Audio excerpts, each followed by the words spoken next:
ड्रामे के स्टार्ट में हम एक तावन नाम के बच्चे को देखते हैं जो कि अपने कॉफ़ी फार्म में घूम रहा होता है। वह यहाँ अपने मामू के साथ आया होता है। उसके मामू का नाम खुनखाव होता है जो कि हमारे ड्रामे का मेन लीड होता है। ये एक सीधा साधा लड़का होता है जो कि गांव में गांव वालों की तरह ज़िंदगी बिताता है। तभी तावन गिरने वाला होता है लेकिन खुनखाव उसे बचा लेता है। वो अपने भांजे से बहुत प्यार करता था। अब हमें हमारी फीमेल लीड दिखाई जाती है जो कि काफ़ी स्टाइलिश एंड क्लासी गर्ल होती है। इसके अलावा वो काफ़ी रिच होती है। वो बैंकॉक में रहती है और अपने डैड के बिजनेस एम्पायर को संभालती है। इसका नाम फा है जो कि एक दबंग गर्ल है। उसके सारे ऑफिस के लोग उससे डरते हैं और उसको देखकर हाथ बांधकर खड़े होते हैं। फा के मुंह से किसी के लिए तारीफ निकल जाए ये तो हो ही नहीं सकता। अगर उसे किसी का प्रोडक्ट पसंद आए या वो उसे अप्रूवल देना चाहती है तो सिर्फ उसे 2 बार टेस्ट कर लेती है। यही उसका स्टाइल है जिस पर सारे लोग हैप्पी हो जाते हैं। उसके बाद हम फा के स्टेप मॉम को देखते हैं। फा के मॉम के मरने के बाद उसके डैड ने दूसरी शादी कर ली थी और उनका एक बेटा भी होता है जो कि फा से काफ़ी छोटा होता है और आज उसका बर्थडे होता है। और यहाँ हमें पता चलता है कि फा के डैड अमीर के साथ साथ काफ़ी कंजूस भी हैं। आज जब छोटा भाई भागकर फा से मिलने जाता है तो सारा केक फा पर गिर जाता है। अब फा बच्चे पर तो नाराज़ नहीं हो सकती थी इसलिए उसे माफ़ कर देती है लेकिन उसकी स्टेप मॉम फा से लड़ने लगती है और उसे बातें सुनाती है जिसकी वजह से फा का मूड ख़राब हो जाता है। फा के डैड भी हमेशा स्टेप मॉम के बातों में आ जाते थे और फा को डांटते हैं जिससे फा अपसेट हो जाती है और अपने बड़े भाई सुत को याद करती है। वो अपने भाई से बहुत प्यार करती थी। एक दिन डैड और सुत में लड़ाई हो जाती है क्योंकि सूत ने आर्मी ज्वाइन कर ली थी और वो अपने डैड के बिजनेस को नहीं संभालना चाहता था और उसने एक विलेजर गर्ल से शादी भी कर ली होती है पहाड़ के ऊपर। इसकी वजह से उसके डैड उसे घर से निकाल देते हैं। फा अपने भाई को बहुत मिस कर रही होती है। सुत आज भी एक गांव के गलियों में घूम रहा होता है तो फा उसे याद करते हुए उसे फ़ोन करती है। यहाँ हमें पता चलता है कि सुत का एक बेटा है जिसका नाम तावन है। फा बहुत टाइम के बाद ओवरसीज से आई थी इसलिए वो अपने भतीजे से मिलना चाहती थी। वो डिसाइड करते हैं कि जल्दी मिलेंगे लेकिन यहाँ पर कुछ अजीब होता है। सुत के पीछे एक गाड़ी आ रही होती है जो कि उसके दुश्मन की होती है। उधर फा जैसे ही फ़ोन रखती है तो उसके साथ कुछ अपशगुन हो जाता है। उसके भाई की फ़ोटो गिरकर टूट जाती है।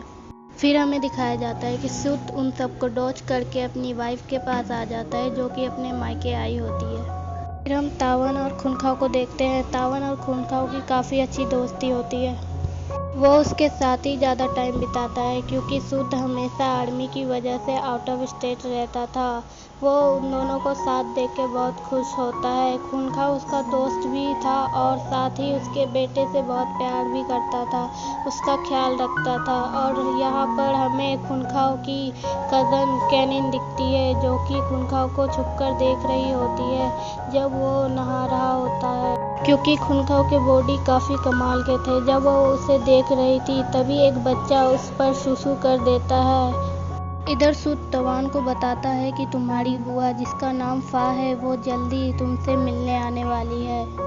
वो उसे फा की कई सारे बातें बताता है जिससे तावन भी एक्साइटेड हो जाता है।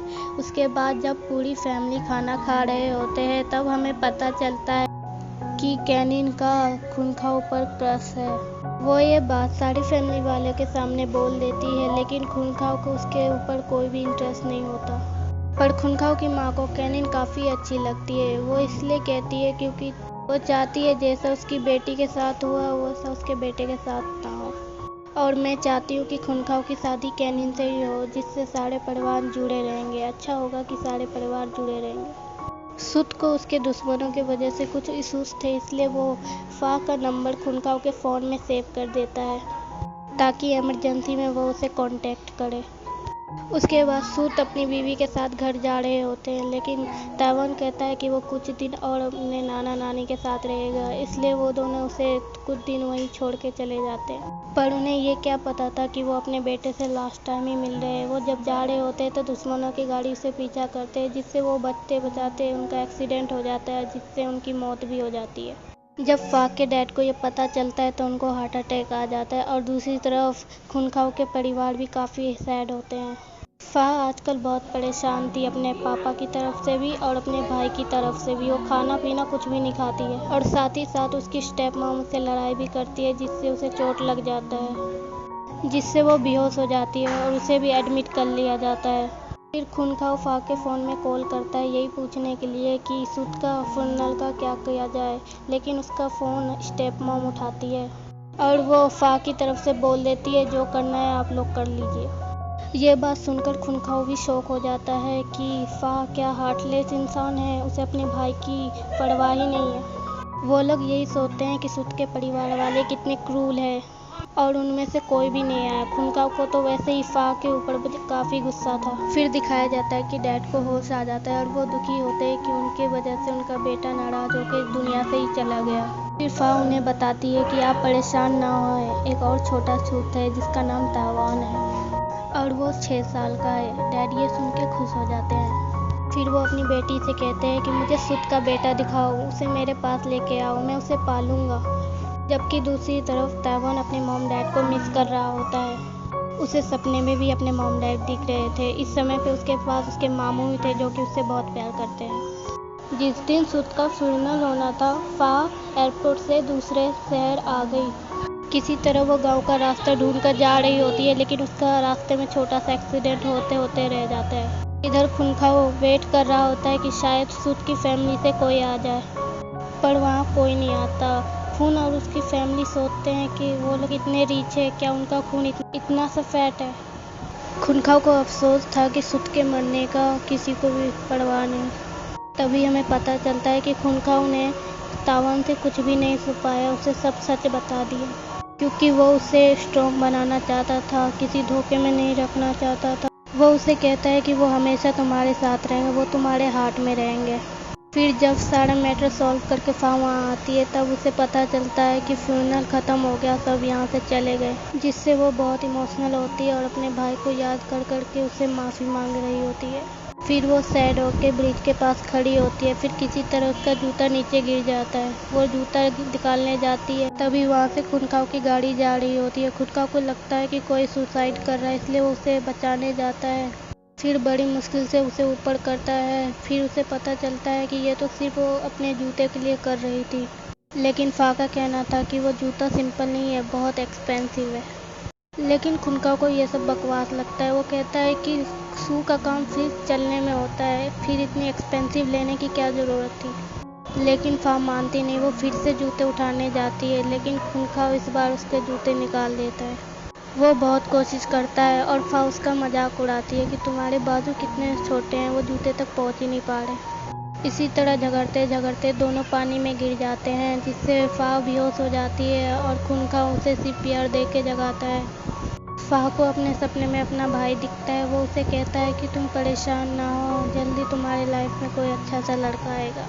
पानी में गिरने की वजह से फा के कपड़े गीले हो जाते हैं, इसलिए खुनखाओ उसे करीब के दुकान ले जाता है ताकि वहाँ से वो कपड़े ले ले। लेकिन फा बहुत चूजी थी, वो हर कपड़े में नखरे दिखा रही थी, इसलिए फा उसे सिंपल सा ड्रेस निकाल के दे देता है। खुनखाओ के भी कपड़े गीले हो गए होते हैं, इसलिए वो बदलने जाता है। फा उसे देखकर पीप करती है, जिससे वो पकड़ी भी जाती है। इससे फा को तो पता चल जाता है कि खुनखाओ की बॉडी कमाल की है। फिर वहाँ कुछ बच्चे आते हैं जो कि डोनेट मांग रहे होते हैं। फा ज़बरदस्ती खुनखाओ के सारे पैसे उन्हें चैरिटी में डोनेट कर देती है। वो उस पर रोब झाड़ती है, जैसे कि खुनखाओ उसका पति है और वो उसकी पत्नी। इससे खुनखाओ बहुत शौक था, लेकिन वो उसे कुछ नहीं बोलता। फिर वो लोग गाड़ी के पास जाते हैं। फा उसे उसका पैसा लौटा देती है, जो भी उसने खर्चा कराया था। फिर दोनों अपने अपने रास्ते अलग हो जाते हैं। दोनों का ही मन था एक दूसरे से बात करे, एक दूसरे का नाम पूछे, लेकिन वो दोनों ऐसा नहीं कर पाते। अगले दिन फा जब टेंपल में घूम रही होती है तभी उससे उसका भतीजा तावान दिखता है, जिससे वो जाके पहचान जाती है और उसे गले लगाती है और उसे वही बातें कहती है कि तुम्हारे मॉम डैड हमेशा तुम्हारे हार्ट में ही है। फिर तभी खुनखाओ भी वहाँ आ जाते हैं। दोनों एक दूसरे को देखते हैं और खुनखाओ को पता चल जाता है कि यही है फा, जो से वो बहुत नफरत करता है। अब ये नफरत प्यार में कैसे बदलेगी। के साथ एपिसोड 1 एंड होता है। Thank you for watching.